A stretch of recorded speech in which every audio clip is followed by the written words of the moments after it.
This is my Husky desk I've had for quite some time. And here's a under desk cable tray. You can tell it's wood, so I've already mounted. There's a UPS under there and a computer mount under here. So now we just gotta get our wiring in place, and this Husky desk will be a really top tier computer desk. So I went ahead and opened it up. There's a couple things to show. It gives you kind of directions. You can have it two ways, facing you or facing the back of the desk, which is nice. But even nicer, there's a little template here. So you can kind of just drill your holes in right here and it will fit. So this way, if you want it to be facing you, and this way if you want it rear facing. So it's very nice. And inside there's two racks. This desk is 52 inches, so I probably will put both racks up. Nice black. I mean, it feels like metal. There's like a coating, so it's not really scratching you or something. It's not really holes. There's just these grooves here, so as long as you can screw in there. And it does come with Velcro straps, which is nice. Washers, also very nice. And just the straight up screws. That's good. I can even drill into the wall if you wanted to. Or drill into the desk. It shows you the screw length. That's pretty good too, so you can measure it. My desk is thick enough to handle it, but I'm pretty sure it is. And yeah, on the box, it is a life-size screw size, and yeah, there's plenty of room to drill this into my desk and not poke through the hole. It says they're not suitable for IKEA type products, you know, like the mesh wood. This is real wood. And that's something nice about real wood, is that you can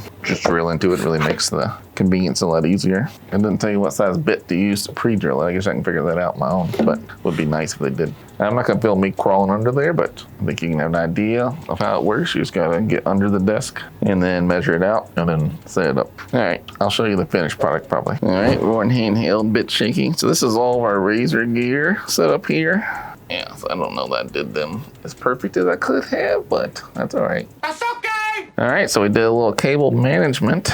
So we have our Dell XPS 9710 here. I have these little brackets that are mounted, and they're holding these little zip pouches for wiring purposes. So we have the monitor, the Razer Raptor monitor, the Nomo speakers, the Basilisk mouse, the Nintendo Switch. Controller's not plugged in yet. And then of course a keyboard and Firefly mouse pad, and you know, thanks to this Husky desk and these brackets and my supreme cable management skills, it's not perfect, that's pretty good. The only cord I gotta worry about now is the power cable to the UPS, and then I can just basically move my entire workstation, battle station around. That's pretty good.